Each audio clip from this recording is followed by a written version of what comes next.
Shalom, shalom. First and foremost, I would like to start off by giving all praises, honor, and glory to Yahawah, Bahashem, Yahawashi, Bahashem Rakakadash. I would like to give double honors to the head apostles and elders of Great Millstone, the true leaders of Israel to this day, which taught me this truth. And I would like to say shalom to all the Akim and Akwaf that's believing on this truth and that's seeking their salvation at the hands of Yahawah and his only begotten son, Yahawashi. I would like to say shalom. So today I'm going to name this lesson, We Got Next. The nation of Israel will be the next superpower in the earth, right? You so-called Negroes, Latinos, and Native Americans are up next for rulership, But we see these different nations jockeying for position, jockeying to see who's going to be the next superpower in the earth. But in reality, Yahawah Ba'Shem Yahawashi is about to set up the nation of Israel as the next superpower in the earth, right? What you got to remember is that Yahawah Ba'Shem Yahawashi ruleth in the kingdom of men. And that's what we'll start off today in the book of Daniel, chapter 4 and verse 17. This is Daniel 4 and 17, and it reads, "This matter is by the decree of the watchers and the demand by the word of the holy ones, to the intent that the living may know that the Most High ruleth in the kingdom of men." Do you hear that? Yahawah Ba'Shem Yahawashi ruleth in the kingdom of men, and give it to whomsoever he will, and set up over it the bases of men. And when America, Babylon the Great, is violently overthrown during the time of World War III, Yahawah Ba'Shem Yahawashi is going to set up Israel in the earth as the next superpower, right? Yahawah Ba'Shem Yahawashi is getting ready to set his people up in the earth as a superpower.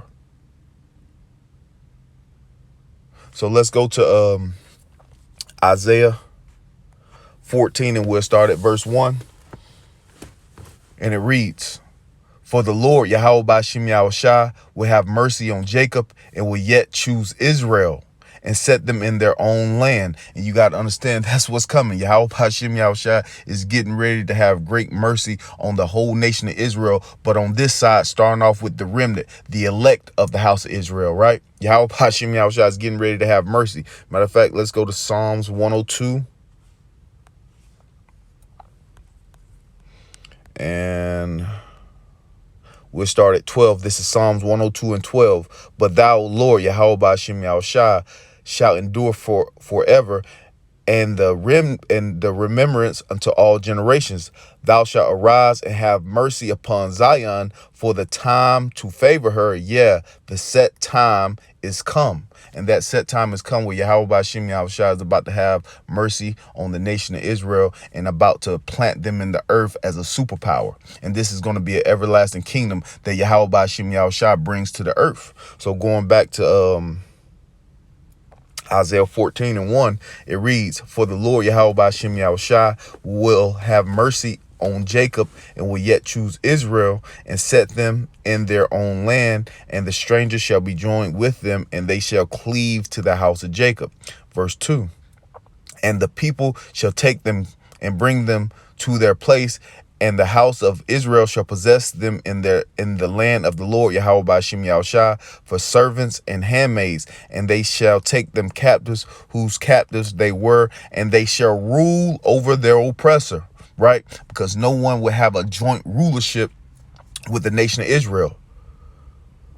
You got to remember, all nations played a critical part in Israel's downfall, right?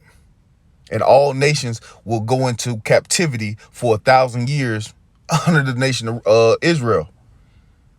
And all nations will always be in subjection to the nation of Israel. This is going to be an everlasting kingdom, right? We will be the new superpower in the earth. Matter of fact, let's go to Jeremiah 30. All nations are going into captivity. This is Jeremiah 30 and 16. This is Jeremiah chapter 30, verse 16. "Therefore all they that devoured thee shall be devoured, and all thy adversaries, every one of them, shall go into captivity." Right? You just think about the story of Lazarus and the rich man. the dogs that were licking their wounds. It's just not Esau, Edom. It's all these other nations, right? That got filthy rich off the downfall of the nation of Israel. All nations are going into captivity. So let's read this again. This is Jeremiah 30:16. Therefore, all they that devour thee shall be devoured, and all thine adversaries, every one of them shall go into captivity. And we have a whole list of adversaries. Every nation is going into captivity for 1,000 years so they can learn righteousness, and then they will be let go into their own lands, but they'll still be under subjection to the nation of Israel. This is going to be an everlasting superpower in the earth. Every one of them shall go into captivity, and they that spoil thee shall be a spoil, and all that prey upon thee will I give for a prey, right? And that's what's coming.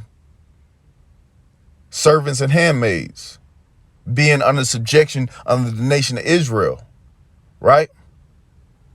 Revelations 13, he that leadeth into captivity shall go into captivity, right? And we'll grab that. This is Revelations 13 and verse 9. If any man have an ear, let him hear. He that leadeth into captivity shall go into captivity. Was not the nation of Israel led into captivity by these devils? Yeah, that happened, right?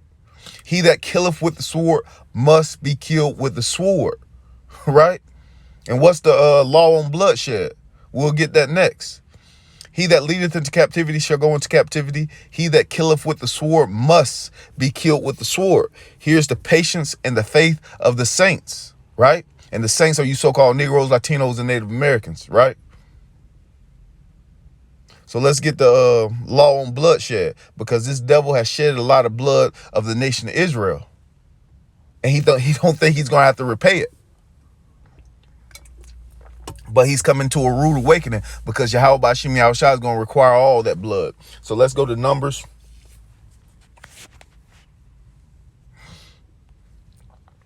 35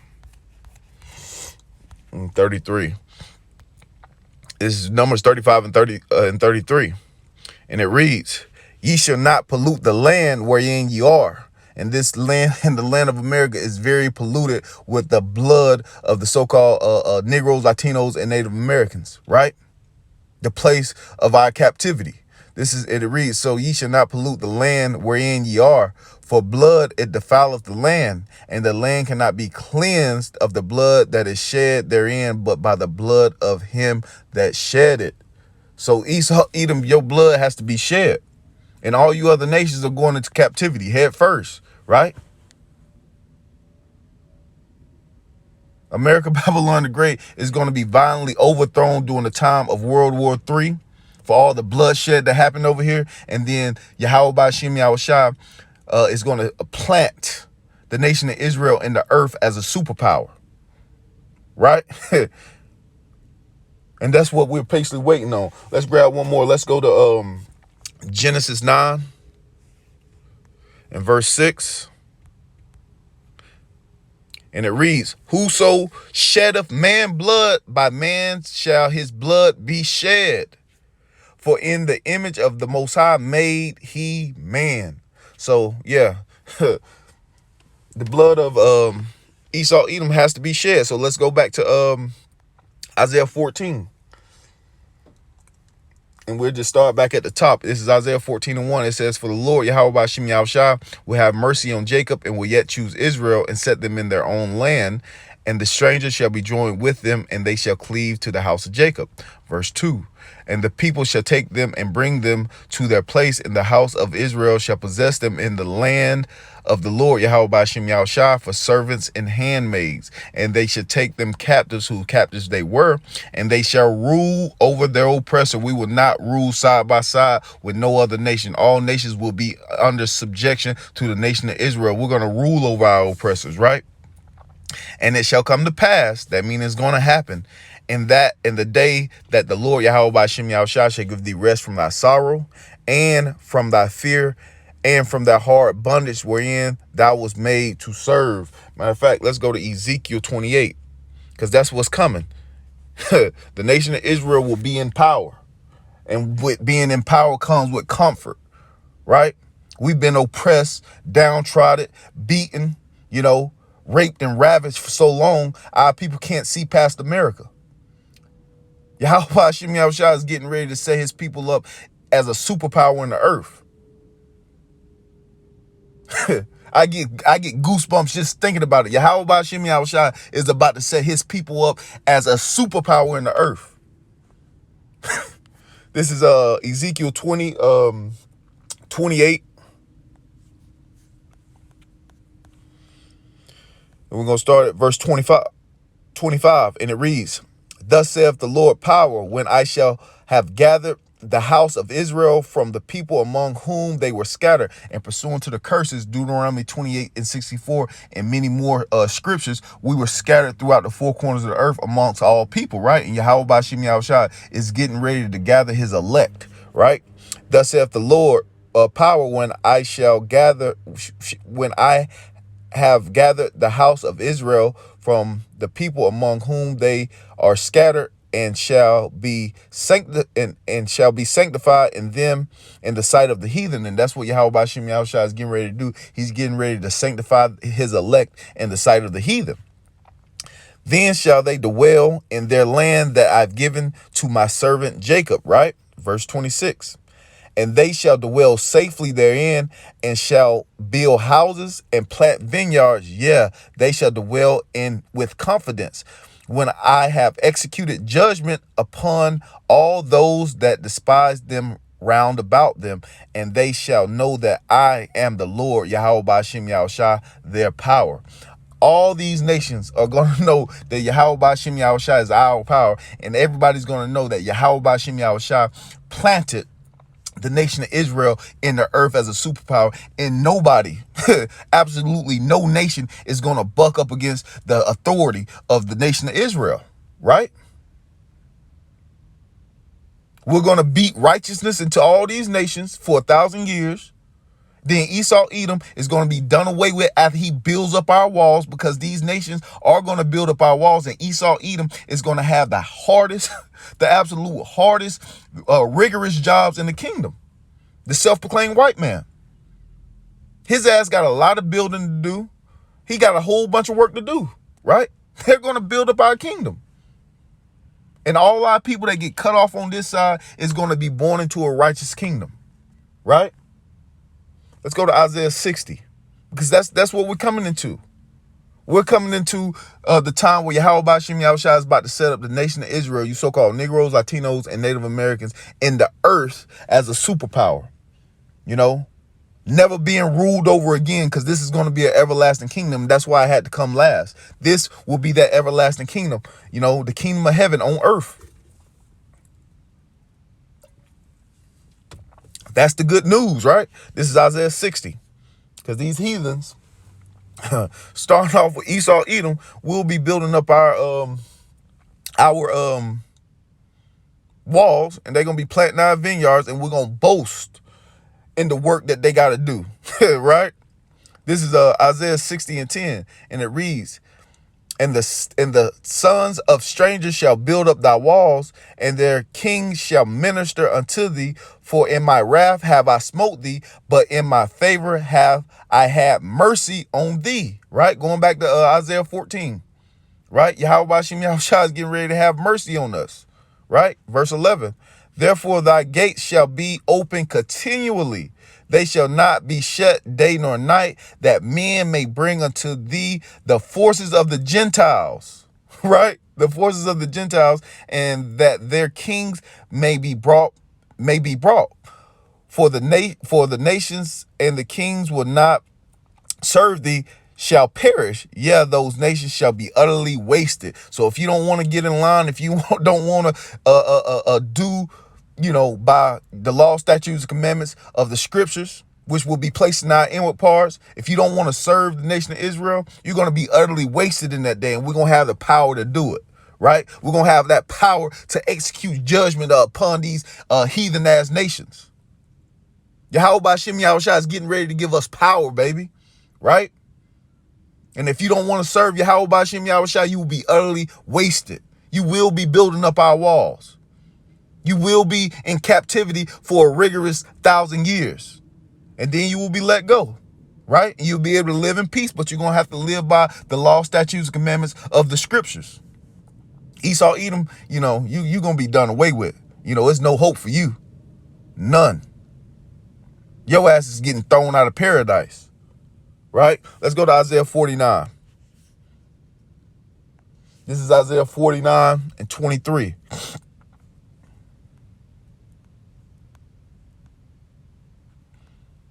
This is Isaiah 49 and 23, and it reads, "And the kings shall be thy nursing fathers, and their queens thy nursing mothers.